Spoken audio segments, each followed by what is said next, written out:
You are now chilling with the Nobody Listen podcast, because guess what? Sometimes ain't nobody listening to you, me, or anybody else. Right. But today we got a real special guest. I've been following this brother for a minute. He been doing this thing. I think he could sell fish air and the fish won't die. I think he could, definitely sell barbecue to a barbecue pit. You know what I mean? But more importantly, this dude got a hell of a story. He got a hell of a journey. And I thought it was only right that I reached out to him. And it's funny because I literally reached out to him on Instagram and just sent him a message. And through God's work, he answered. And, sometimes you just got to reach out to people and touch and ask for what you want, put it out to the universe and let it happen. And that's what I did. And I just looked up and he seen the message. And I was like, man, hell no, he didn't see this message. And then it just popped up and then we started communicating. And so with that being said, I ain't gonna even hold y'all in no anticipation, but he always say, have you ever, heard of the HBO special? You know what that mean? That's that help a brother out. So guess what? I got my boy, Kenny Brooks in here, and he about to help a brother out with this podcast today, man. It's so great to have you here, brother. Appreciate you for having me. Appreciate you. I had to drop that help a brother out line. No, that's classic. Yeah, it's fact. Everybody need help. Yeah, oh God. Well, bro, it's a pleasure. It's a pleasure being here. I've been watching you for a while, and watching you just go up door to door and sell. I think that's old school tactics. That's boots on ground tactics. That's the tactic that a lot of people ain't even used to no more. They're afraid their shoes gonna get dirty. Yeah. No, that's facts. You know what I'm saying? When you from old school like Will Ferrell, you know what I'm saying, and you feel me, like you gotta, that's what really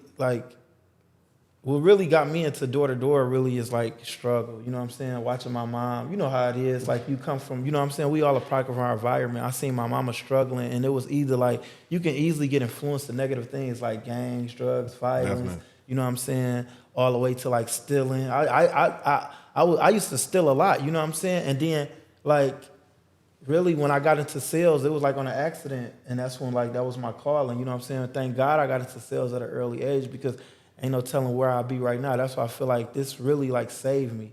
Like I got a long journey, and people looking at the now like, dang, look, he with this person, he with this, he doing this thing, he doing this, but they don't know like this was a hell of a journey.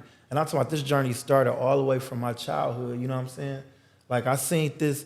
I didn't see my life as it is right now, but I seen that I was going down the right path at the age of 12 when I first like got my door-to-door job. You know what I'm saying? Man. But you from Detroit, right? Yeah. So being from Detroit, how is that going to door in Detroit? Because the rest of the world hear about Detroit and look at Detroit as like this dangerous, vicious place.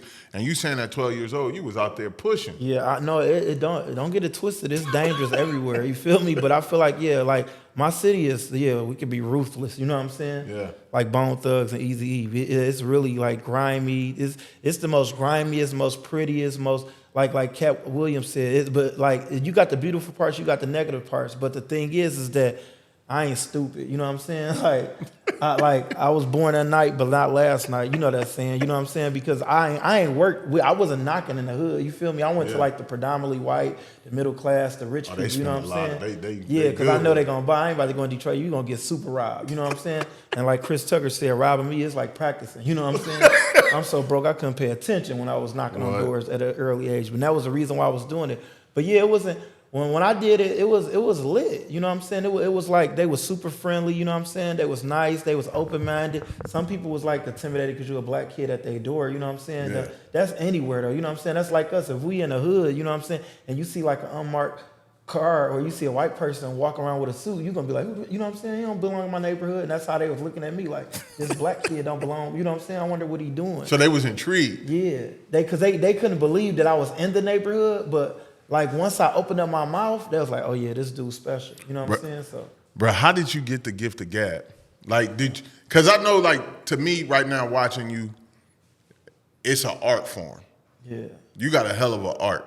You know what I mean? But some of that is learned behavior, and some of it is just that gift. That's what I said. I know, like the way I think on my toes, cause like it's crazy. Cause a lot of people when they like listen to my videos or they listen to like my puns and one-liners and catchphrases, they be like, "Man, you a rapper?" And I done tried to rap. I can't even rap Gifts on Christmas. So like, you know what I'm saying? Like I know it's an art and it's a gift, like just the way I think on, you know what I'm saying? But I feel like most of that came from listening to rap. You know what I'm saying? My top MCs like growing, cause like like I said, when I got into sales at 12 years old, I was listening to like a lot of Lil Wayne, you know what I'm saying? A lot of Jay-Z, a lot of Fabulous, Jadakiss, you know what I'm saying? Eminem, you know what I'm saying? Biggie Smalls, you know what I'm saying? Tupac, cause of how they was putting words together. And I was like, you know what? And then I was watching a lot of cartoons, you know what I'm saying? Like people don't even understand Paint Me Green, Call Me a Pickle. I heard Looney Tunes say that. They said a different phrase, but I, like, you know, Jay-Z said, you made it a hot line, I made it a hot song, you know what I'm saying?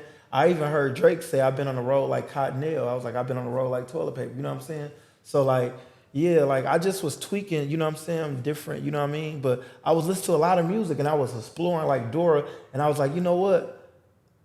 I'm a mix one-liner and metaphors with the sales, because nobody doing that. You get what I'm saying? So I just, right then and there, I separated myself from the whole sales industry. Because I remember at an early age, I watched Boiler Room. I remember at 12 years old, I read the book Think and Grow Rich. And I was like, you know what? I got to do something that's never been done. And I ain't even put it together like that. I just went to the doors being myself, because what happened was that I remember they gave me a script to read when I was selling a newspaper at 12 years old, and I had to really lie to these people, you know what I'm saying? Yeah. People don't understand. I only went door to door because my mom couldn't afford me no basketball shoes, you know what I'm saying? And that was my short-term goal. Like, I'm gonna go do this door to door, make this $50 paycheck, go get me some shoes, and I'm gonna quit and go back to playing basketball, you know what I'm saying? Because I got humiliated. They was talking about me. Come to find out, I ain't even do that because I fell in love with sales.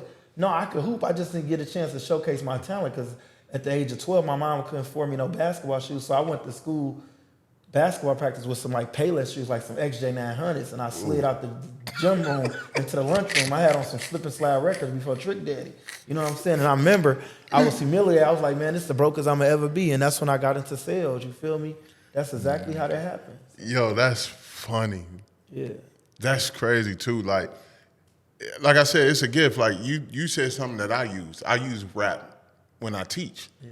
Because I feel like when I'm on the plane, I might like sit down, and I just posted this video up on Instagram where I'm sitting down and I'm on the plane and I'm listening to music and I hear a line and I tweak it in my phone to match with what I gotta do. Yeah. You know what I mean? So it's crazy that we kind of got the same kind of concept. Great minds think alike. Hell yeah. Bro, and people always wonder like how he be thinking so fast. It's like, man, I've been practicing this skit over and over again so much that when I get on stage and I'm cutting hair, I'm hitting them. Boom, boom. They like, man, he punching me. Yeah, I got these jabs for you. Like I use a metaphor about haircutting, like Neapolitan ice cream. Nobody really want the chocolate, but it's there, so you might as well eat it. That's the top of the head. Yeah. The sweet spot is the strawberry in the middle of the haircut, because when you see it, everybody be like, damn, that haircut's sweet. Yeah. You're not talking about the top, you're talking about the middle. Yeah. And then the bottom is plain, it's vanilla. You got hair there or you don't. Yeah. So that's how I metaphor it when I'm on stage. And so I get the wordplay because I think a lot of times people overlook comedy in when you're trying to educate somebody. Yeah. You're not really selling nobody, you just entertaining. Trying to get their attention. That's it. Yeah, because like, and that's true because like when I listened to a lot of my mentors that I came in the sales game, I was like, that what really inspired me is that like I seen a lot of people like doing, like I said, doing negative things, you know what I'm saying? But they didn't inspire me, you know what I'm saying? Like my first inspiration was seeing like, of course my grandmother and my mom and stuff like that, they inspired me because of the work ethics, how they work real hard and they faked it till they make it. We'd be broke behind bills and all that, and they act like we was doing real good. I didn't find this out till I got older and had kids. Like, oh, this is what shit was about. You know what I'm saying? Excuse my French, Montana. But anyway, what's crazy is that, like, when I met the person that gave me the opportunity to do sales, when I was selling a cleaning product, that was the first black millionaire I seen. So I was like, damn. It's like when we had a black president, everybody like, damn, I could be a president. You see Kanye West now, he running for president now. With no shoes on. Yeah, exactly, because we never thought in a million years we could be a president until Obama, you know what I'm saying? Yeah. And that's how it was with, like, you know what I'm saying, when I saw this black millionaire from Chicago, you feel me? And he was talking about how he got chased by like GDs and Blackstones, and you know what I'm saying. And he a millionaire off of selling door to door. I said, damn, if he can do it, I can do it. He put his pants on just like me. You know what I'm saying. So it's easy for me to like gravitate towards that and then work towards that. You know what I'm saying. Mm-hmm. And then like I said, is that I remember asking him, I was like, man, how you become a millionaire? He said it ain't how much money you make, it's how much you save. And then he said that you got to invest in yourself. And I was already thinking that because I had door-to-door experience at the age of 12. But what I didn't learn until I got older was, you know what I'm saying, how to build rapport and, you know what I'm saying, work on my mental. Because when I was 12, I wasn't thinking about mental, you know what I'm saying? I was just trying to get them shoes, exactly, you know what I'm saying? And I already had the confidence. I'm like, damn, I'm 12 years old, knocking on these people's door, they slamming the door. I'm thinking they racist, all type of stuff. But they was buying, you know what I'm saying? I was making more money than my mom, you know what I'm saying? At 12 years old, I was making $300 to $500 at 12. And I remember I was just saying this, you know what I'm saying, not too long ago. I was like, I remember, I even told my mom this not too long ago. I was like, remember when I first got that door-to-door job, you was on my butt, you was tripping. Like, boy, you ain't about to knock on nobody's door. They gonna kidnap you and snatch you in the house. She saw that first check. She was like, keep doing it. You know what I'm saying? Because she was like, yeah, shit, he helping me with the bills now, you know what I'm saying? So that's how it be, you know what I'm saying? But yeah, most of that came from hunger, you know what I'm saying? So you think people still got that mentality right now to go door to door? Or you think that, I think that's what make you so unique, bro, is that I don't think people want to work that hard no more. Yeah, like, I'm gonna be honest with you, you'd be surprised. Like, it's a lot of people that go door to door. I swear to God. I've been going to a lot of sales convention. You know what I'm saying? Last time I was in Dallas, I did a training with a couple of solars and roofing companies. It's like big, like, but the craziest thing is like, it's like the secret society. You know what I'm saying? A lot of people don't really know about door to door. There's some people that's making more money than rappers and athletes that go door to door. It's a true story, you know what I'm saying? They got solar companies and all type of stuff. But the craziest thing, a lot of people don't know about it, because like me, I did it the old-fashioned way. I did it like how Fuller Brush did it, like how, remember Mary Kay? Mm-hmm. Remember they used to have a pink Cadillac? Yeah. So that's what people remember that back in the day, but you won't see too much. Like, I brought it like right back out, you know what I'm saying, when I went viral. And you got to understand, I went viral like 13, 14 years ago. When I first went viral, that was like 2010. And I think God did that to like make me the face of like sales, because he saw, you know what I'm saying? He saw what I was doing. I put in a lot of work, you know what I'm saying? Like, I was just telling, you know what I'm saying, people like I got 20 years of sales experience, but I just started making money off of my brand 2020, you know what I'm saying? Mm-hmm. Like, I went viral 2010. I didn't find out to 2017. I didn't start making no real money off of my name and my brand and my videos to 2020, you know what I'm saying? So, yeah, it's a journey, you know? I think some people don't even realize that, bro. Like that, they always say the overnight success. That shit ain't overnight. Nah, you like popcorn in the old pan. Like, you still trying to get hot, Exactly. You know what I mean? You got to make something pop. And I think when I look at it, I just look at kids nowadays, bro. Ain't no 12-year-old. A matter of fact, I'm lying. I had a little kid a few months ago come up to my barber school, and I seen him coming. He had one toe hanging out the side of his Croc. Basketball shorts, oversized. They look like some old and1 shorts. Right. Big ass T-shirt. And he just walking up to the door. He about to open the door. I'm like, hey, little man, what you doing? He's like, man, I'm about to go in there and ask, can I sweep some hairs and make some money? I said, damn, you don't see that no more. I was like, bro, look, I can't have you in there sweeping. But then I admired his ambition so much for being such a youngster, willing to go do that. I kicked him some bread in his pocket, you know what I mean? Then I look up and I see his two cousins, his brother coming. I said, where are you? Y'all all working in the same parking lot? He was like, yeah, we hungry. I was like, damn. So some kids got that mentality, that hunger to go be successful. And he said that he want to open up a seafood restaurant. And I was like, man, that's cool, young brother. Like, you gonna make it because you got that. You know what I mean? Yeah. Man, but I was watching a podcast you did, right? Mm-hmm. And you talked about how you got kidnapped. Yeah. Bro, you the third person that I've come in contact with that I've known that got kidnapped. That's crazy. What was that like for you when it was in the moment? To be honest with you, I didn't even know, like, at first I thought I was at the wrong spot. You feel me? Because I swear to God, it happened so quick and so fast. Like, every time I tell the story, it's like I bring back, like, you know what I'm saying, like deja vu. You see it differently I a little see- bit. Yeah, no, because every time I tell a story, I tell it, like, I done told this mud at least on like 10, 15 podcasts. It's probably like 30, 40 sales company. And I promise you, every time I told it, it was different. Wow. Like every time somebody watched it, it was like, oh, you said it way, you know what I mean? Like they got the concept, but it was like, you know what I mean? Because it's like the state of shock I be in sometimes when I get asked that, 'cause I be like, that shit crazy. But no, yeah, like it's crazy because like I thought white people was racist, you know what I'm saying? And like I'm gonna be honest with you, when I got kidnapped by them Indians, I learned the difference between prejudice and racist, you know what I'm saying? Damn. Like, and it wasn't even about color though, you know what I'm saying? You know how it is in LA. Yeah. Like people turfs. I remember I got locked up at Twin Towers in LA, and like everything is like it's systematically like the blacks got to be with the blacks, the whites got to be with the whites. You know what I'm saying? Hell yeah. Like it's all like, you know what I'm saying?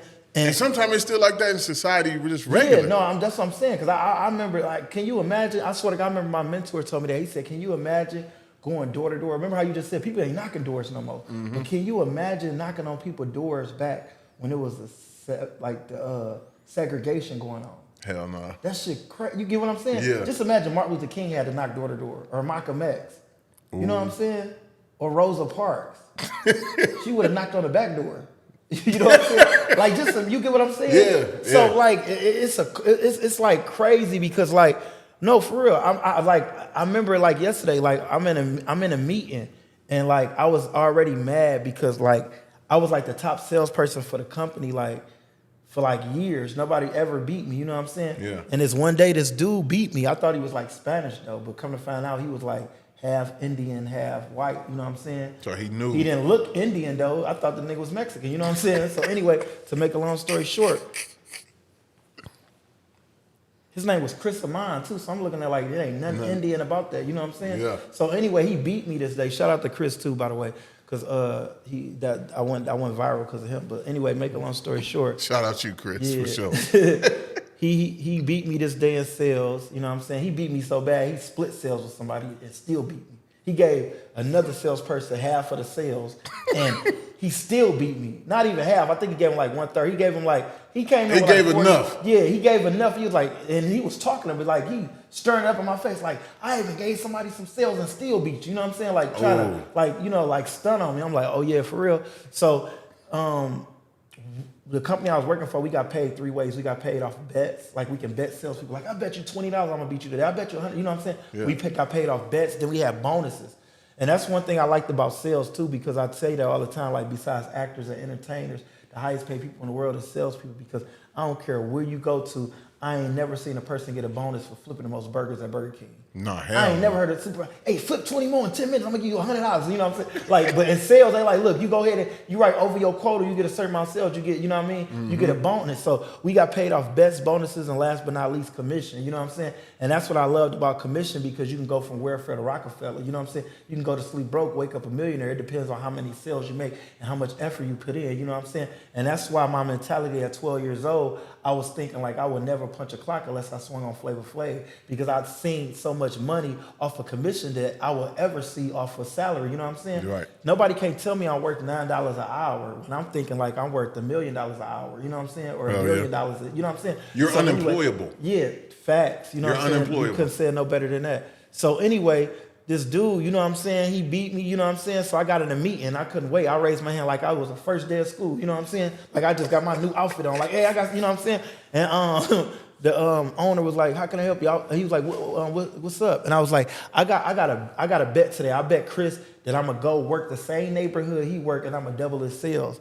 And he took it. So not only did I bet the owner of the company that I was gonna beat this dude, I bet him $500. The salesperson took it. You know what I'm saying? He's like, oh, I got that bet. So I was like, if I win, not only is I'm gonna make money off my commission, not only is I'm gonna make money off of the bonuses, but I got $1,000 that I'm about to make off of this bet. You get what I'm saying? The side bet. Exactly. So boom, I go. They drop me off in the neighborhood. Come to find out, we was working Temecula. I don't know if you're familiar. Yeah, I know with Temecula. Temecula, yeah. And they got this Indian reservation called Saboba. Remember this shit like yesterday.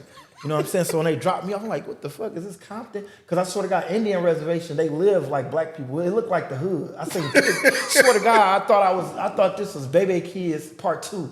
You know what I'm saying? I seen dirty diapers. I seen pit bulls. I seen boarded up houses. I'm like, what the hell? This ain't no Indian. I know he ain't write all these sales over here. It's a trick to it. You know what I'm saying? So I was already had stinking thinking when I got out the vehicle. I'm like, oh no, stinking thinking. Yeah, I was negative. Then a neutron bomb. I'm like, oh yeah, they done sabotaged me. I ain't gonna have no sales. You know what I'm saying? So I think that's what led to the negativity that I faced too, because whatever you're looking for you. And I say this all the time, right next door to adversity is success. You know what I'm saying? Mm-hmm. Right next door to failure is leadership. So anyway, to make a long story short, I got out the vehicle. Boom, I see a dude washing his car, but he had his music playing and he had a gate. So I ain't about to just open up nobody's gate. You know what I'm saying? Yeah. So I wiggled the gate in case he had a dog. I guess he ain't hear me, so I opened the gate. And I'm like, hello. You know what I'm saying? I'm yelling. This dude, true story, he turned down his music. He said, get the F off my property before I blow your head off. I said, what the hell? And I knew he wasn't white. I'm talking about he played in Blood In, Blood Out. You know what I'm saying? From Dusk to Dawn. He played in, you know what I'm saying? Last of the Mohegans. He was in the Quentin Tarantino film. That's what I'm like, dude, is he Spanish? I knew he wasn't white. You get what I'm saying? I'm like, wait, what the hell? You gonna blow my head off? What did you know what I'm saying? And then he called me the N-word. I swear to God. So I was like, oh yeah, it's over with now. So I said, you ain't got to tell me twice. I said, Jesus didn't tell everybody, God bless you. And I walked off. He ain't like that shit. I swear he got me. He's like, what you say? You know what I'm saying? He went in the car, grabbed the gun. So he started following me with the gun. So I jumped on the phone and called my manager because my manager just dropped me off like 5-10 minutes, bro. I'm like, hey, man, you got to come get me right now. I don't know where you just put me at, but this dude followed me with a gun. He started laughing. He's like, ain't you from Detroit? You get guns put out all the time. He's like, bro, you were just selling all these wolf tickets. Nah, I'm working for a black company, so you can imagine what we up against. You know what I'm saying? Like this like the boy that cried wolf. You know what I'm saying? When you selling wolf tickets, they don't care if you get slayed. They want to come and clean up the blood. You know what I'm saying? So anyway, to make a long story short, he was like, and that's what really made me the person I am today, working for a company like that. They was tougher than Viagra. You know what I'm saying? They ain't play no games. You know what I'm saying? They was hard. Anyway, yeah, no guts, no glory. So, but anyway, to make a long story short, he was laughing, boom, boom. He was like, man, I can't come get you. He's like, matter of fact, I'm in the middle of dropping the rest of your people. He's like, if you want me to come, just wait on the corner. I'll be there in 15 minutes. He's like, but if you follow me with a gun, when you get off the phone with me, just call the police. So I'm like, oh yeah, they tripping. I'm super negative now. So I get off the phone, I start walking, you feel me? Because I'm hearing footsteps, but I ain't want to turn around. You know what I'm saying? I'm scared, I'm shaking like a stripper. I'm walking real slow too, but I see this school, you know what I'm saying? So like on this side, it was houses. You know what I'm saying? He was like the first house, but it was houses. And then on this side, it was a school, but I seen kids out playing like recess. So I'm like, let me walk towards the school. So now I'm using my street smarts, you know what I'm saying? Common sense. Get somewhere like, you know where he ain't gonna shoot you. Yeah, because like at the time, if I had a brain, I would have been dangerous, you know what I'm saying? If I didn't use it, I ain't no telling what would happen. So I'm walking towards the school, I see kids out playing. I'm like, first thing I'm thinking like, he ain't ignorant. He ain't about to shoot me in front of no kids. It ain't that serious. I don't even know why he even follow me with a gun anyway. So I walked towards the school. When I walked towards the school, I guess he must have thought that I was on the phone with the police the whole time. He ended up turning around, going back to his house.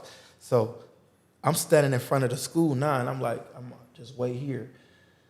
This lady happened to open up her door, you feel me? And then she saw me, and she closed the door. So I ran over to her house. And when I run over to her house, she got one of those screens. You know, Friday, you from LA. Mm-hmm. You know how they got them screens where they can see you, but you can't see in their house because it's like the dark screen? Yeah.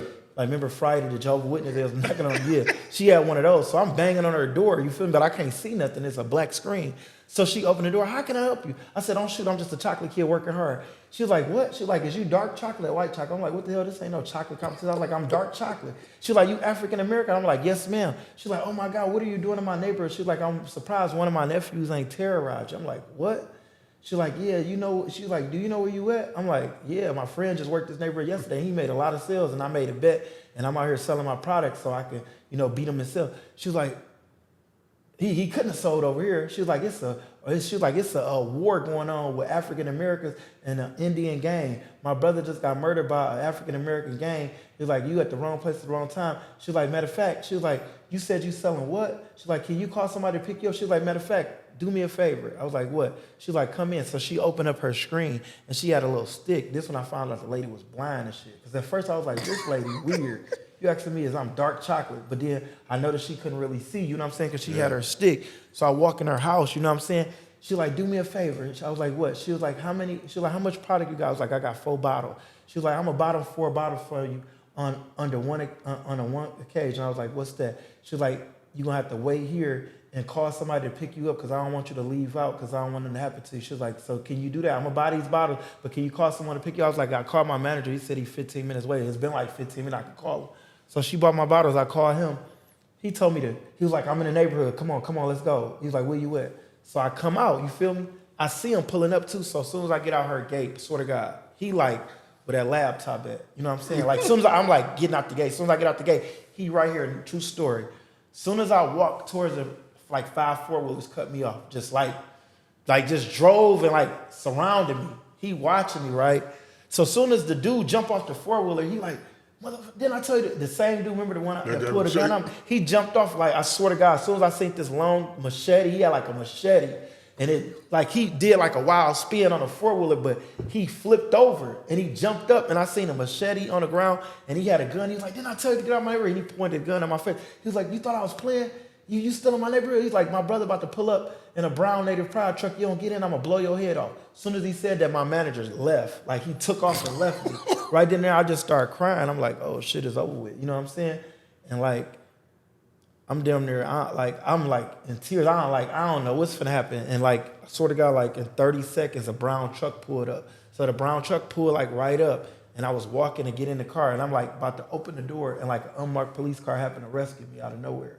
Swear to God. And it was so crazy because as soon as the police came, when I tell you this nigga did some Fast and the Furious with this truck, I ain't never seen a person do 100 miles in reverse. Like he did, I'm talking about didn't hit no car. No, he did and spent and turned the other way, and the police didn't even follow him. You know, because there was only one police car. He drove straight up to me, and then he jumped up like I'm talking about I thought it was about to be a shootout. But they got scared. As soon as they saw the police, dude reversed real fast, and then they start, it's an Indian reservation. They driving through ditches, in between houses. You know what I'm saying? I'm in a 4-wheeler. So they left me, they got out of there quicker than the New York Minute. I'm just sitting there they're about to shit on myself. I swear to God, and I'm crying, tears dropping. I'm like, I done seen my life flash and everything. And then I'm thinking a lady called the police because this happened in front of her house. So I'm like, did a lady call you? He was like, no. He was like, what are you doing in this neighborhood? He's like, I just happened to work this area. I've been monitoring this area for 3 days. He's like, it was just a shootout a couple days ago. Somebody got murdered. It's been kidnapping. It's been a lot of, it's a gang war going on. I'm like, this couldn't have happened yesterday. My friend just wrote 60-some sales in the same neighborhood. But like I said, the dude was Mexican. Now you know what I'm saying? So anyway, but I didn't know that. You feel me? So anyway, when they took me to the precinct, and this happened at 12 o'clock in the afternoon, bro. They didn't find these dudes till 8 o'clock at night. So I was at the precinct for 8 hours waiting on them. You know what I'm saying? Then they had me in this black room where I had to point the dudes out. They brought 5 guys in. I ain't talking about the burger place. And I had to turn it to 6'9". You know what I'm saying? Snitching? Yeah, I had to. I was I did a no look though. I did a no look gunner. That was number 3. I ain't want to do it, but I was like, shit. And then they told me I was about to get a lawsuit because Indians, they get when they turn 18, they get money from the casino. So yeah. I was like, yeah, I hurry up and did that. Pain and suffering, suing, yup. It was I pointed at the cop it was her too. I was trying to get that bread. You know what I'm saying? Hey, by any means, by any means. She's like, I'm a cop. I said, oh, okay, my bad. It was over 40. You know what I'm saying? But that's how that went. So yeah. Bruh. Yeah, that's crazy. Now, I also know that you always talk about PMA. How does your PMA stay relevant all the time when, especially coming up in this, I'm sure you got a hella nose. Yeah. So, I feel like being a black person, we've been told no all our life, you know what I'm saying? Definitely. And I feel like that's what really separated me from any salesperson in the world, because being a young black entrepreneur trying to come up in this big bad world, when you a distinguished gentleman and you've been through so much and you already know how life works, and you see the hardest thing about us is that we don't really practice what we preach. And I'm not saying as far as like, you know, like people will tell you, like even my parents, they'll tell us, oh, you got to do this, you do this. And like they only telling us from the experience they went through, you know what I'm saying? So when I had a mentor, like I told you, I had a millionaire that I seen that he you know what I'm saying? He told me the do's and don'ts. But the number one thing that I learned as a salesperson that got me successful is number one was confidence, but number two was mindset. Like you could follow a person to a restaurant and starve if you follow the wrong leader. You know what I'm saying? Yeah. And that go by, you know what I'm saying? Because a pair of lips will say anything. I done heard people say this, say that, and then they do the totally opposite. So me, I had to lead by example because I watched a lot of people that taught me the do's and don'ts. You know what I'm saying? Like one of my favorite sayings is that you stick to the pros, you won't get conned. So my PMA what really kept me motivated and kept me positive because I always looked at everything as optimistic when I was doing selling. You know what I'm saying? Even when I was having a bad day, they would never knew I had a bad day because I knew how to fake it till I make it. Because I remember my mentor shared this story about two salespeople that went to Iraq to sell shoes. It was an optimistic salesperson and there was a pessimistic salesperson. The pessimistic salesperson told the optimistic salesperson, like, man, we got to sell shoes in Iraq and they ain't got no shoes over here. Oh, we ain't about to sell nothing.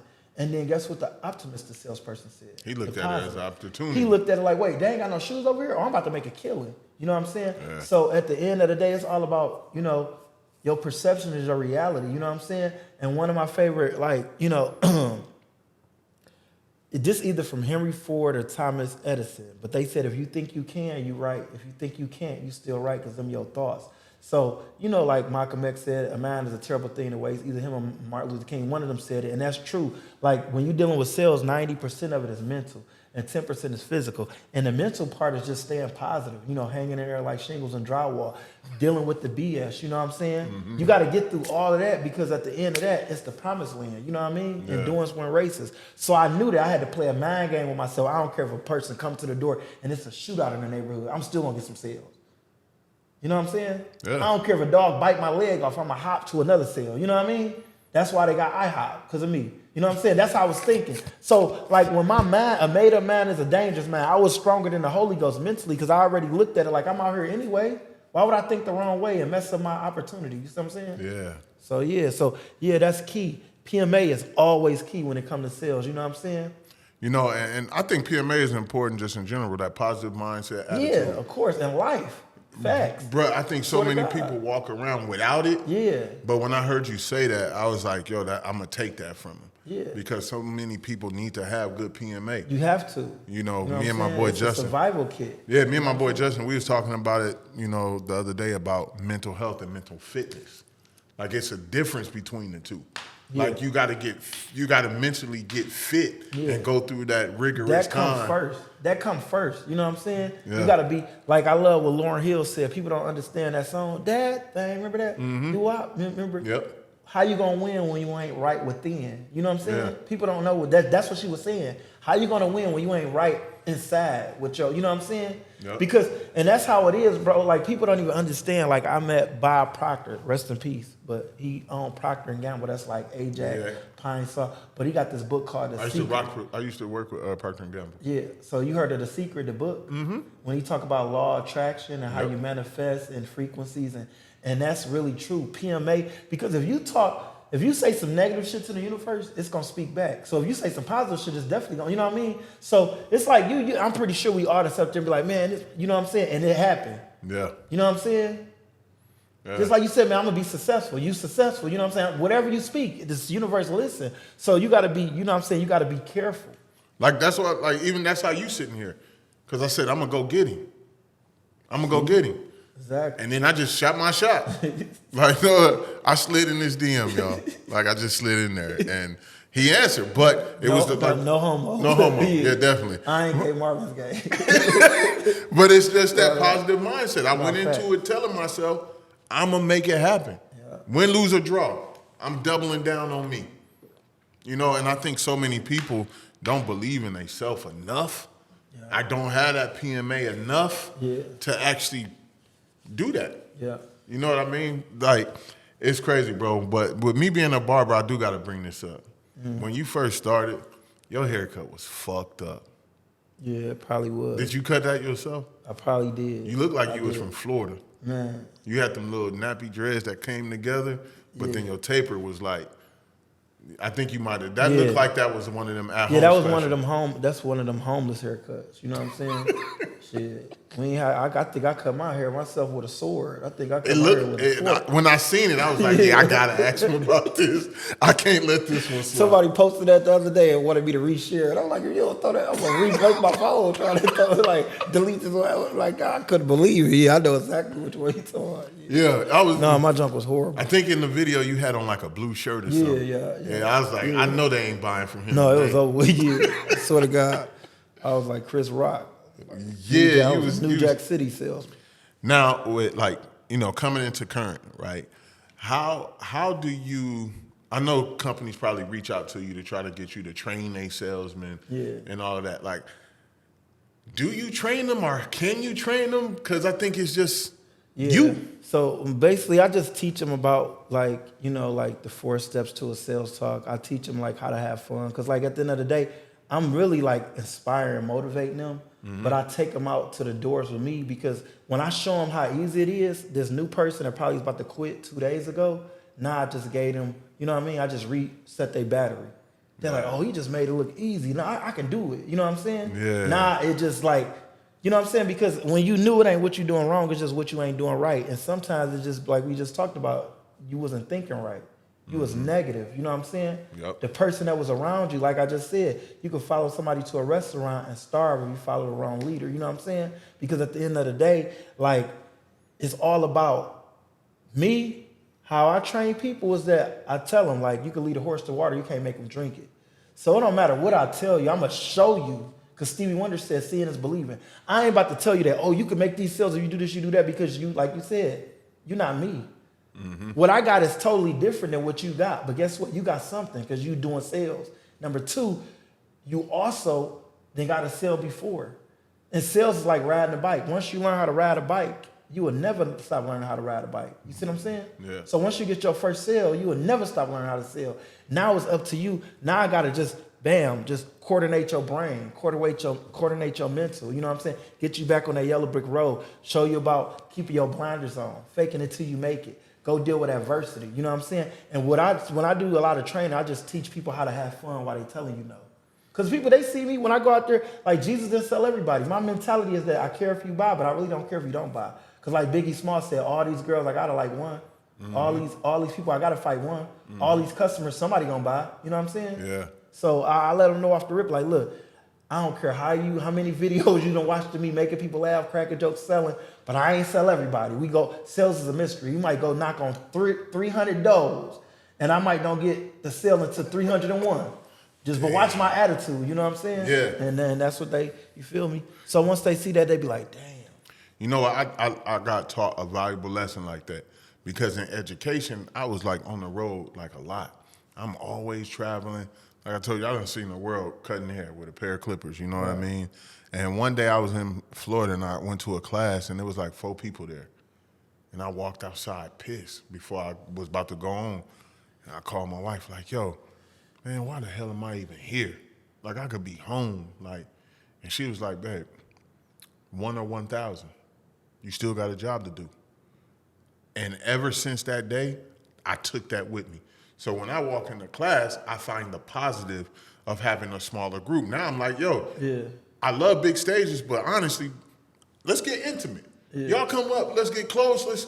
Y'all get in a private class, really. Yeah. You know what I mean? And I had to switch that PMA because I always felt like, damn, like, you know how you want to be bigger. You want to be bigger, and you can't get no good photos when you got 4 motherfuckers sitting in front of you. Right. And so I took that kind of mindset after that conversation and was like, totally changed the way I look at how I step on stage. Because you never know. It could be 4 people, and 2 of them people is probably the next, you know what I'm saying? You feel me?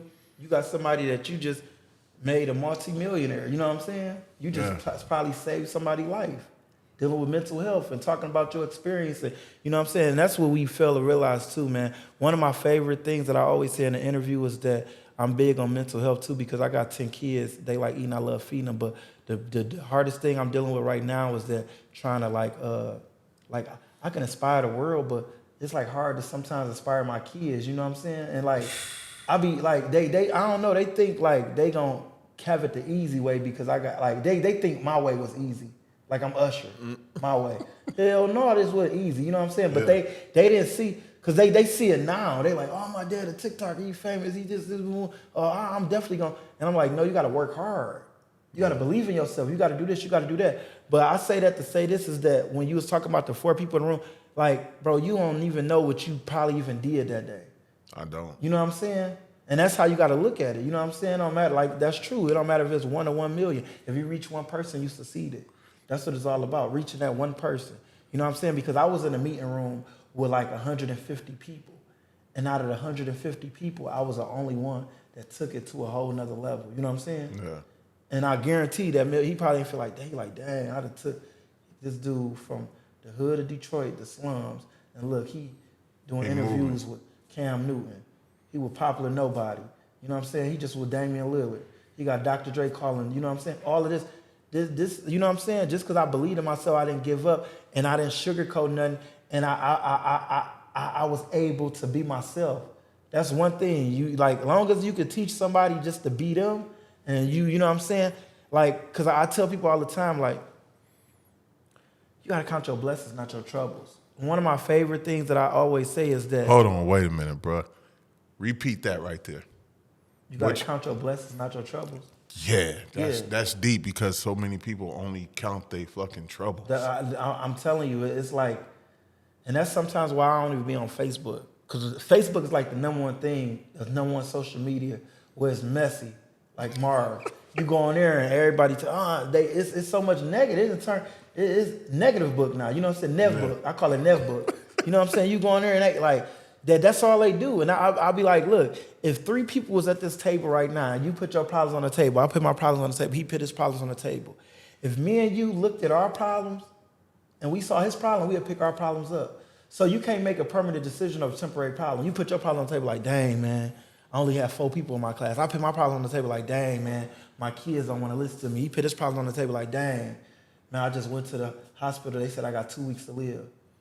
We like, oh, damn, our problems ain't nothing. Let me pick my problem. You know what I'm saying? Put these back in my pocket. Yeah, so you never know what somebody going through. You know what I'm saying? That's why I'm always like trying to push positivity and try to inspire the next person, because you never know. You know what I'm saying? And it wasn't always like this. You feel me? Like, you got to understand, before social media, like, I'm an 80s baby.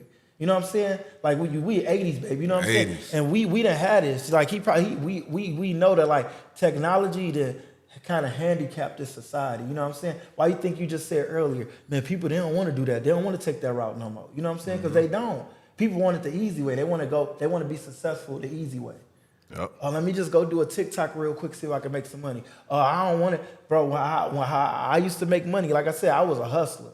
By any means necessary, I had to steal. Only thing I didn't do was rob people and like sell drugs, really. I think I sold drugs for like 5 minutes. Yeah, I was about to say, what was the really part? Yeah, because it was like 5 minutes, you know what I'm saying? So you wasn't a dope dealer, you was a... No, I was you just passed it along. Yeah, I was a soap watcher. That's what a dope watcher. Like, I'm gonna watch it and then, okay, yeah, if it don't work out, I'm done, yeah. I was one of the scary people like, no, it's over with. You know what I'm saying? Yeah. So, yeah, but my thing is that, my point is that in a cold in Detroit, when it's snowing, I'm out shoveling soap for money. It's hot, I'm out raking leaves for money. I'm out washing cars. You know what I'm saying? I'm out pumping gas. I'm doing whatever it takes. I'm going door to door. You know what I'm saying? But out of all of that, I found my niche, which was believing in myself, loving myself, making people laugh. You know what I'm saying? And that's how I got a sale. And I turned every sale I upgraded like Beyonce. I turned a newspaper subscription to, which was you only make $5 to $10 off of each sale, to making $500 a week. I turned a $20 bottle of cleaner to making $200,000, $300,000. You know what I'm saying?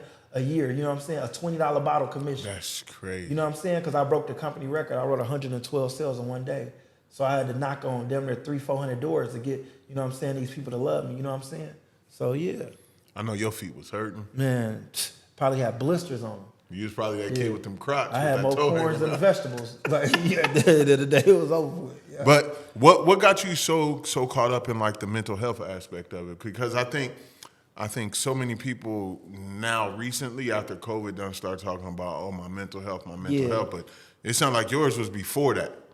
No, Well, yeah, because I lost a lot of family members, bro, and it's like, when my grandmother died, that like took a big toll. You know what I'm saying? That was the first time I ever felt like depressed, like I ain't want to live. I ain't never have like suicidal stuff, but I was like, why is I'm here? You know what I'm saying? Because I'm gonna be honest with you, and a lot of people don't know this about me, but my mother raised me, and my grandmother, you know what I'm saying? I was like my grandma's favorite, but my grandma was the only one. Like my mother's like, she loved me to pieces, like Reese's. But she ain't really like show me the intimate love like how my grandmother did. Like she always she always told me something positive. Even when I was doing bad shit, I was still my grandma pocketbook, take $200-$300 from her. She still was like, oh, my grandson ain't do that. I'm like, shit, you know what I'm saying? Like she did, like, you know what I'm saying? Like stuff like that. You feel me? Like every time she go to get her grandkids something, she getting me the biggest prize. You know what I'm saying? Everybody else, okay, they get bubble gum. She knew you was special though. Yeah, and she said that, like, you special. That's why, like, when I was selling and I was going through adversity, my why was her. Like, I know she's smiling down on me. I ain't gonna give up because my grandmother, I know she didn't, like, if she was here, she would be telling me, boy, you better keep going. You know what I'm saying? That's like, right. on her deathbed, she told me that I was gonna be, like, I'm telling you, you gonna shock the world. Like, can you imagine somebody dying and before they last breath, they tell you gonna shock the world? Still positive. You know what I'm saying? Crazy, so. Man, I know you probably done told this story a million times too, but you also saved a woman's life. Yeah. Saved a woman's life and stopped her from actually, you know, doing the thing of killing herself. And and I think it was because you said something positive about God. Yeah. Right when you walked off, Yeah. it made her second guess herself. So 2 things that I always, like when I knock on people's door, whether they buy or not, I always say these 2 things with the Lead A House, because one thing I learned from Dale Carnegie, How to Win Friends, Influence People book, he said you never get a second chance to make a first impression. So I always, whether you buy or not, I'm still gonna show you a gratitude attitude. So if you buy from me, okay, thanks for supporting me, man. We gonna see you around like a donut, you know, because Jesus didn't sell everybody. I'm glad you did support. And if you don't buy from him, hit you with the same thing. Well, hey, sorry, we're going to just catch you next time, you know, because Jesus didn't sell everybody. But, hey, you stay positive, okay? And God bless you. Or, you know what I'm saying? Yeah. But I'm always throwing, like, you know what I'm saying, like, a God bless you, I'm going to see you around like a donut, something to cheer your day up, to let you know, like, dang, you know what, that was a good salesman. I should have bought. Like, and then that way, because I done had people chase me down and buy, you know what I'm saying? I done had a person that didn't buy from me, you know what I'm saying? But they probably did that to every salesperson to see if they was gonna cuss them out. Because you get people like that. Like, you knock on somebody's door and they don't buy, and then you just cuss them out. Like, well, fuck you too, bitch. You broke as hell anyway. That's why, you know what I'm saying? So they probably like, okay, let me tell this person no to see what they gonna do. And God bless them. And I had a person drive up and be like, hey, you know what? Man, me and my wife thought about it. We changed our mind. We gonna buy some. And then I had a person tell me, like, you know what? I tell everybody no because I done had bad experience where I told a person no and he cussed me out and broke my window in my car and all that. So I really say that to see how y'all live, see if I gotta call the police or not. You know what I'm saying? Wow. So anyway, I always, you know what I'm saying? One of my favorite things that I say is that it's nice to be important, but it's more important to be nice. So how this story happened, and I'm writing a TV show and everything, and Timberland, he be getting mad, bro, because like I said, that's like my mentor, and he like, bro, we about to pitch this to Netflix, Hulu, Showtime, you know what I'm saying? He was like, man, don't keep telling the stories, but I was like, bro, we gonna shoot it, you know what I'm saying? At least they know the idea. Now that shit, when I seen it, when I heard you tell it, it was impactful, bro. Yeah. Like, it made me sit down and think again, like, damn, this dude not just doing door-to-door sales, he impacting people. Yeah, no, like people call me a motivational speaker. You ain't seen that side of me yet. I get on stage and I do my ET thing a little bit.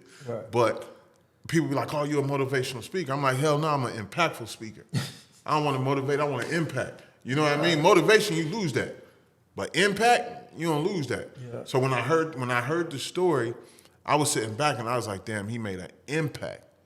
Because you didn't motivate that woman, because if you was going to motivate her, you would have motivated her to do what the hell she was about to do. Yeah. You impacted her enough to change that mindset just for a split window to allow you to come in and let your personality and your influence and your PMA make an impression on her. Yeah, that's true, man. And that's crazy because, like, this story, like, I'm gonna be honest, like, out of every, like, I swear to God, I done been on earth 39 years, and I feel like that's probably like the most number one thing that I'm so grateful that I did. You know what I'm saying? And I didn't even know what I was doing.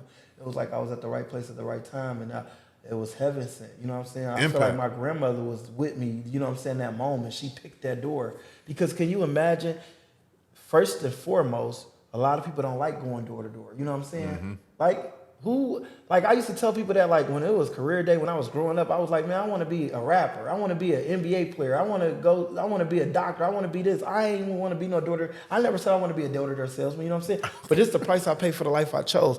So anyway, we in Medford, Oregon, right? In Oregon. They call it, it's God's country, but it's like a depressing straight. Yeah, because it rains like 80% of the year. So people be depressed. That's why I think that's where mental health started. You know what I'm saying? I'm not even trying to crack a joke. It's like every time I used to knock on people's door, they just was like, and it's biracial in the mud. You always see whites with black. You always see black. It's a zebra state. You know what I'm saying? Because you're going to see a white woman with a black person. You're going to see a white person. I swear to God, it's so biracial out there. It's crazy. It's a zebra state. I swear to God, I promise you. I'm like, shit, this is what they did Ruth said, huh? After that, they start messing around with each other. You know what I'm saying? I don't know. I think Alex Haley from that state, so I don't know. But anyway, so I'm knocking with my team, you feel me? And I'm knocking behind them, and I'm wondering why I don't see nobody, because usually if I'm knocking, they're like, somebody just here, I'm looking like, where they at? I get on the corner, they all having a pity party. They all talking negative, like, man, I'm about to go home, I quit, I don't want to work this. These people racist, they not buying, it's raining, I'm soaking wet, I ain't made no money, this ain't fun. Boom, they all talking negative. I'm the only one positive, and I'm knocking over these negative people, you know what I'm saying? Yeah. So I said, hey, let me ask y'all a question. I said, what's the comeback time? I ain't got no money.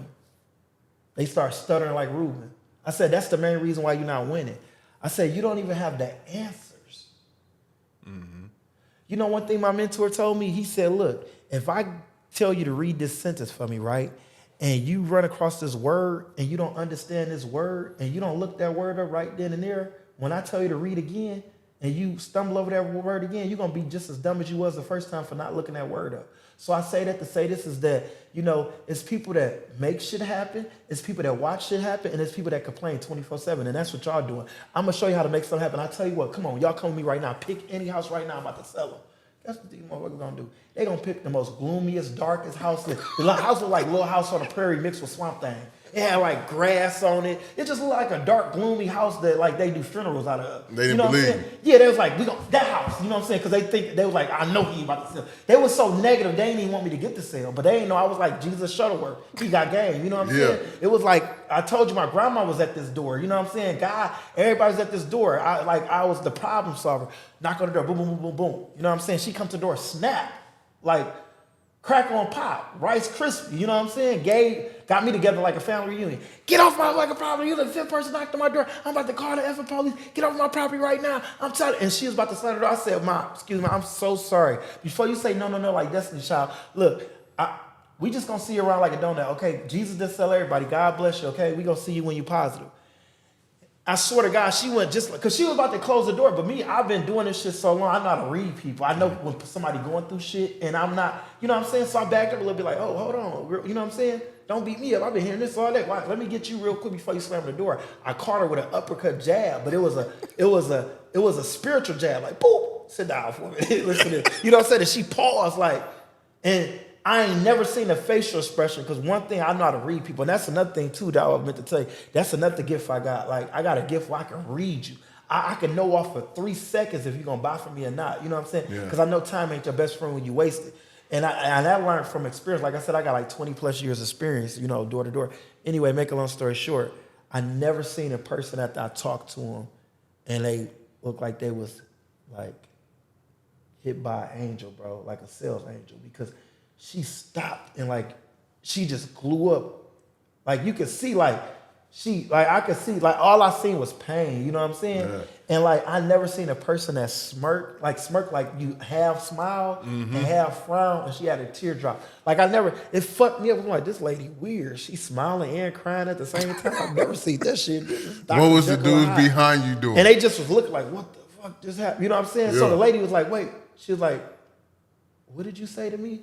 And I was like, what, Jesus will sell everybody? What, see you around like a donut? We gonna catch you when you positive? I was like, you know, I'm like, you pulling it. Yeah. And then she was like, you a Christian? I'm like, yes, ma'am. She's like, I am so sorry for tripping out on you guys. She was like, y'all been knocking on my door all day. I'm not ready for a salesperson. I just had some bad news that my son just died in a car accident. So I swear to God, my whole mood changed. I'm like, I'm sorry to hear that. moment of silence for you and son. Huh, hey y'all, come on, let's get around here. Let's do a moment of silence for you and son. What's his name? Boom, boom. And then we did like a little prayer. You feel me? And right after that, I swear to God, I was about to leave after that. Like, shit, the sale over with. I ain't trying to sell this lady. She dealing with stuff. She said, so what are you selling? I said, I thought you never asked. I went back into sales mode. You see the spot right here? They call me right over. I'm in sales mode. You know what I'm saying? Because it went out the window. But when she said that, it's like I jumped back in character. You feel me? First, I was Bishop T.D. Jakes. I was on my Bishop T.D. Jakes to like, nah, I jumped back into Zig Ziglar. You, Eric Thomas. You know what I'm saying? Boop, jump right back in it. So then she was like, no. She was like, no. I got this spot on my carpet. She was like, do it clean carpet? I was like, yes, ma'am. Am I black? She was like, oh. She was like, if it clean this spot, I'm gonna buy. So she let us in the house. As soon as I walk in the house, I see a gun on the table, like a 38. And I'm like, wait, don't shoot me, just a chocolate. She was like, no. Look, let me tell you something. Right before you knocked on my door, I had just got the call that my son just died and I was about to blow my brains out. She was like, but your mood and your spirit and your energy, y'all out here knocking in the rain. How can I be upset with you guys? She was like, your energy really made my day. And like, me and this lady still friends to this day, bro. You know what I'm saying? She got a real estate company. She doing sales because of me now. You know what I'm saying? So she doing real good for herself. Yeah, so yeah, that's Have you trained her staff yet? No, I haven't talked to her since like 2019, like 4 years ago, when I was looking like Dennis Rodman with the, remember? I was looking like somebody. You was looking like a I was Jacksonville looking like rapper. Kodak Brown. They with the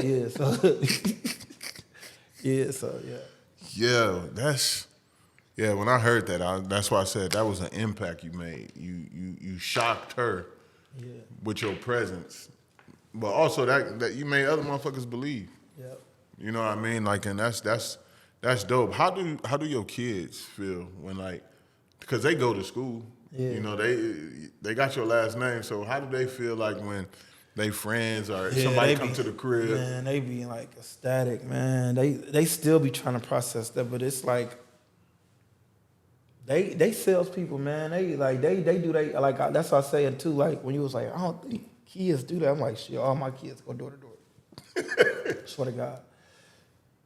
I got a 1-year-old. She about to be going door to door selling diapers. Shit. Might as well. You know what I'm saying? She's like, yo, I got these used ones. Yeah. No, my kids like, yeah, they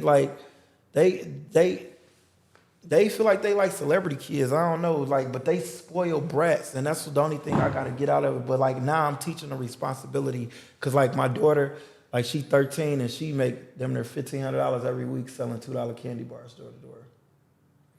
You know what I'm saying? So, son, if you listening, I'm about to put you on the stroll, baby.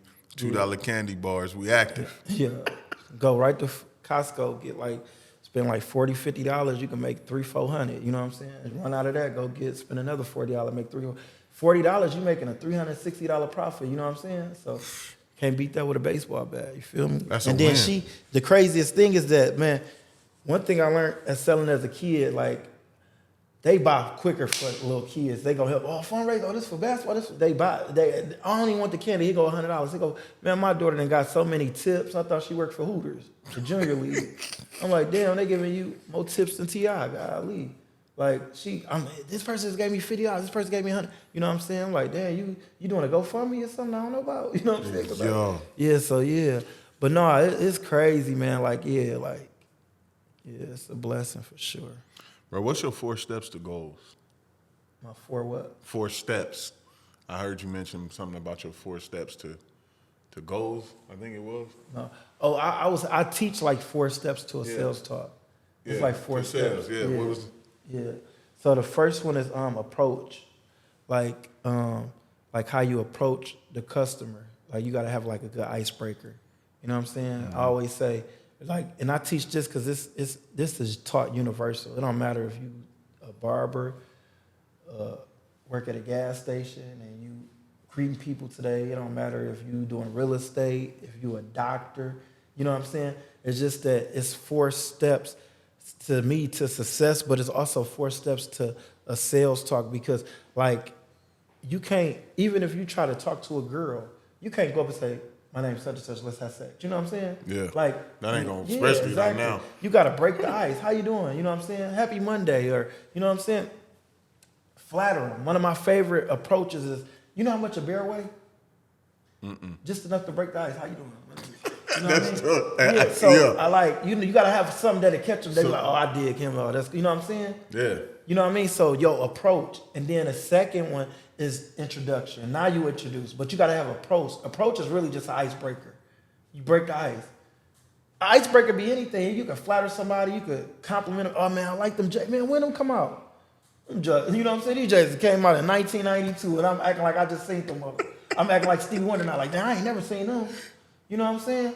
Hell no. Like, you know what I mean? Because they probably ain't heard that all month. You know what I'm saying? Dang, Yeah. my husband ain't complimented me all week. And you notice this? Oh, shit, let me go. Yeah, I like you because I'm about to go crack his head. I just met this stranger. He said, you ain't saying nothing about it. You know what I'm saying? So it's different ways to skin a cat. You know what I'm saying? Yeah. Or, you know what I'm saying? It could be today Friday. Happy Friday. How your day going? Man, you done made somebody's day. They probably was depressed and everything. You feel me? Mm-hmm. I remember I talked to somebody at the airport like not too long ago. Dude was going through it. I had a little joke. I was like, man, you sipping that young juice, man. I see your arthritis kicking in. He started busting out laughing. He's like, man, you made my day because I was just going through it, man. I'm working on a divorce, man. I don't know what. I was like, yeah, well, just don't take, don't do. Come on now, we can't do the South Carolina,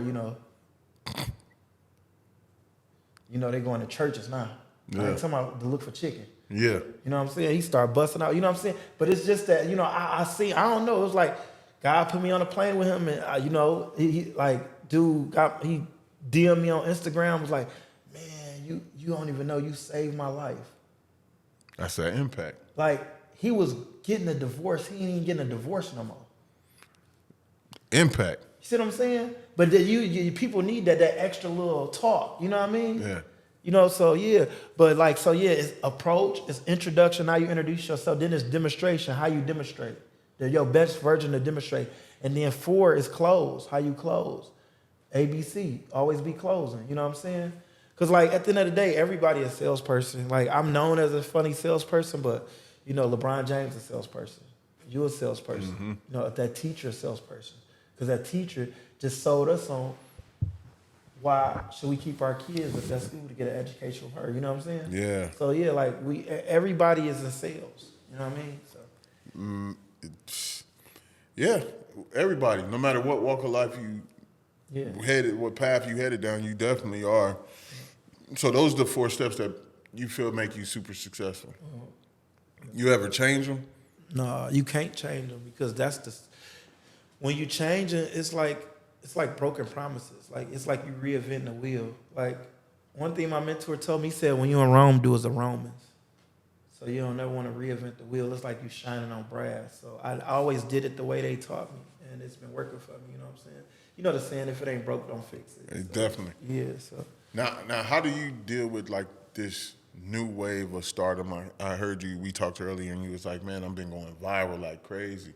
Like, how do you deal with that, like, on the mental side? And just walking through the airport, do people, come up to you? Yeah, it's crazy. I swear to God. That's the whole thing. I wanted to go back home when I had a delayed flight because I took more pictures than Kodak. And I ain't talking about the black. I'm talking about Kodak the cat. It was crazy. But you was in. No, but I ain't saying it's getting drained because I went viral 2010, and I probably was more viral now than I was back there. And I had a video that had 1 billion streams. You know what I'm saying? 1 billion views, because when you got these celebrities posting you, you know what I'm saying? Like Kevin Gates just posted me last week. Ray Shrimmer posted me today. Jackie Long posted me today. How it went was that when I linked up with Timberland, shout out to Timberland too, because he the GOAT. But when I linked up with Timberland in October, that's when my life started dramatically changing, overnight. You feel me? Yeah. I had over probably 150 celebrities just follow me, DM me, from Ray J, Lil Jon. You know Lil Jon? Yeah. Yeah, like him, Ray J, Lil Scrappy, to The Game, the rapper. Yeah. Chris Brown, T Grizzly, a lot of people that, you know what I'm saying, Damian Lillard, you know what I'm saying, Gary V, E.T., everybody was hitting me up. And it was because, Timberland basically co-signed for me. But he told me, I can show you the DM. He DM'd me, he was like, bro, you a genius. I don't know what it is, but I've been watching your TikToks for 3 hours. You hilarious, you a genius. I got to get you out to Miami. We got to work together. You something special about you. Come on, we let's get it. And I was like, what the? This Timbo the King. Wait, I know this ain't Timberland. I swear on my life. I said, I'm a big fan. Boom, boom. This is my number. Boom. Dude, text me. Said, this Timbo the King, hit me up. I FaceTime when this dude was working. I was like, dang, that's really too. He's like, hey, when you want to come to Miami, let's do some TikToks. We did like 5 videos, bro. I swear to God. And everybody, DJ Khaled, Rick Ross, I'm talking about everybody, Diddy, everybody was hitting me up, bro. I swear to God. And I was like, what the? It's crazy. Cam Newton, everybody, everything that you're seeing going on right now is because of Timberland. I swear to God, it's because of me. Don't get it twisted. But he like gave me that alley. He gave you that. You know what I'm saying? He gave you that rocket boost. boost. He just threw it. Yeah, that's it. You feel me? So. Do you feel like that's important now, though? Like I feel like right now in the setting that we have with the Nobody Listen podcast, you giving me a boost. You know what I mean? I look at it that way, but I also looked at it like you're a cool ass individual, a black man doing his thing, and I wanted to support. And I just wanted to talk to you genuinely because I see how much you're doing. I don't give a damn if you wasn't viral, if you wasn't none of that. None of that shit mattered to me. Right. It was the person that you are and how you present yourself. Right. You know what I mean? And so I appreciate and I thank you for even accepting this opportunity to come hang out I appreciate and do your thing. Too. Nah, man. As soon as you follow, bro, it's a lot of people, and I swear to God, like, sometimes I be careful what I be saying because people gonna look at this podcast like, he turned me down 7 times. It's gonna be like 30 people to be like, you know what I'm saying? But like, I go off of my instinct, you know, like your gut, you know what I'm saying? When you reached out to me, I looked at your page, I was like, okay, cut here. I'll be like, I need a bar, you know what I'm saying? And then I seen what you was doing. And then at the time too, you black, man, it's all about uplifting our black people. I try to uplift everybody up, but that's one thing that like, you know what I'm saying? Like it ain't enough for us helping each other out. You know what I'm saying? Bro, I stand on that. Like Chinese always stick together. You feel me? Yep. Look at Mexicans. Look at like we the only race that really like we hurt each other off of envy, jealousy. You know what I'm saying? We tear each other down. You know what I'm saying? It's all about uplifting. So when you reach something like this, a brother, hell yeah, come on, let's do it. You know what I'm saying? Mm-hmm. So yeah, like that's what it's all about. I'm all for it. You know what I'm saying? And that's what I try to, you know what I'm saying, bring to like. As long as I'm on this earth today, put flowers on them. I always bring positivity, always try to inspire, always try to help the next person because we helping each other, you know what I'm saying? Yeah. Like as much as I'm helping you, you helping me too, you know what I'm saying? Like, you know what I'm saying? I'm feeding my family. And it ain't about financially feeding my family. I'm feeding them like with, you know what I'm saying, aspiration. Yeah. Like they see me just coming to Dallas, they're like, "Dang, my dad's still working." Like they don't know. I didn't talk to a school for free. You know what I'm saying? I didn't talk to another school for like $500 because it was a good purpose. You know what I'm saying? Sometimes it ain't for the money. As long as my kid can see like, "Dang, he just came from Miami, then now he on the floor." They see that I'm working, so that way I'm teaching them work ethics. Because one thing that I love, what Will Smith said on one interview, he said, "Work ethics beat talent anytime. You can be the most talented player in the world, the most talented person, but if you lazy and you don't got good work ethics, it ain't gonna, you know what I mean?" And that's what I'm installing to my kids. I got a 16-year-old, like I said, he is a superstar in basketball. He scored like 55 points this year, but he getting comfortable with not like, you know what I'm saying? He don't want to put in the work no more. He get like, because he like, so that's why I'm like, as long as I'm work, that's why I say you helping me too. They see this like, dang, my dad, you know, yeah. So that way when I'm like, keep going, you see what I'm doing, you know what I mean? They don't know what we do. They just see, you know what I mean? So that's what it's all about, you feel me? I literally, I that's the same way I think, bro. I literally think the same way. Last year, I was in London for 10 days. Flew back from London on that 10-hour flight. Landed, went home, picked up my son and picked up his friend, picked up his coach, shout out to P. Hall, and then his former coach, he moved, but drove 8 hours to Baton Rouge, Louisiana after sitting on a 10-hour flight so my son and his friend could get this opportunity at LSU. Now the LSU coaches know who my son is because I went from that 10-hour flight to saying, you know what? It ain't about me. Yeah. This is about my son understanding that I got to get off this plane and make it. Now, I ain't going to lie. That last hour of that drive, I thought my eyes was bleeding. I'm sitting there like, and then I heard his phone drop because he was controlling the music. I heard his phone drop. I said, oh, he out. I'm looking around, everybody else asleep. I said, damn. I got to that hotel, but the next morning, we got in probably about 3 that morning. And then he turned around and got up at 7:30 and went out and performed. See. And I just told him, I said, son, that's what it's about. You never know how much you could do or how much you could take if you don't put your body to the test, if you don't put your mental to the test. That's what this is. All this is mental, bro. I swear to God. I knew that when I heard the story about the lady. Her baby was stuck under a vehicle, and she lifted the whole vehicle up to save Mind her over baby. matter. Yeah. So, you know what I'm saying? You're only as strong as you think. Yeah. Facts. Now, look, bro. If, you know, we talked, I got my clippers, right? So if you was trying to sell me my own clippers, what would you tell me? If I was trying to sell you your own clippers. Yeah. Or if you was going and you was about to sell some clippers.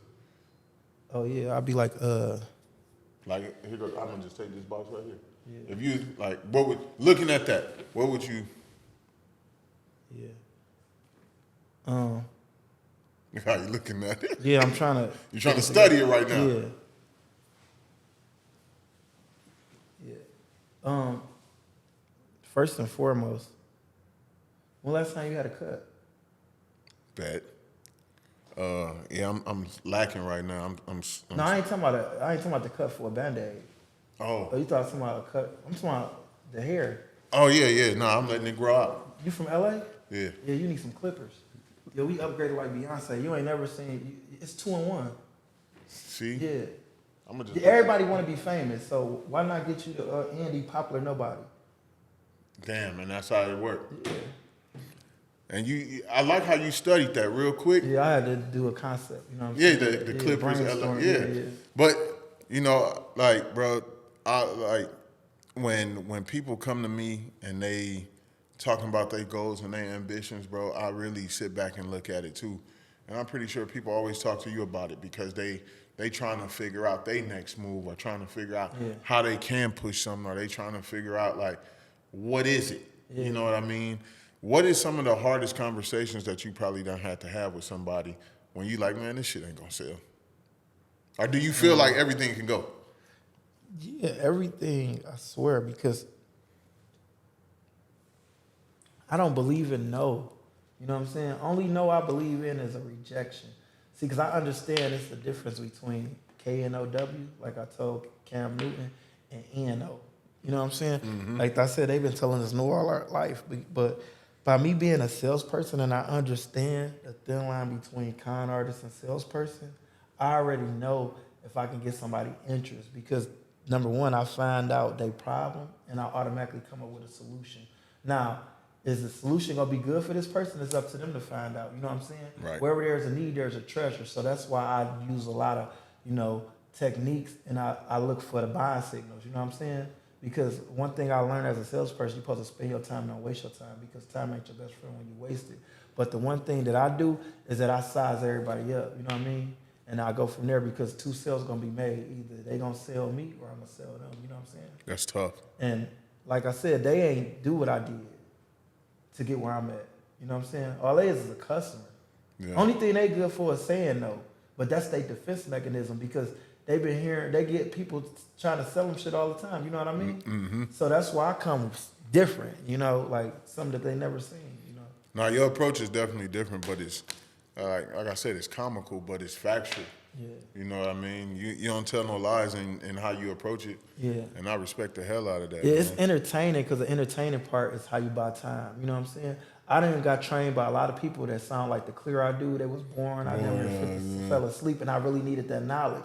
So I said, how can I come up with a concept where I can entertain, get their attention, and kick knowledge? You know what I'm saying?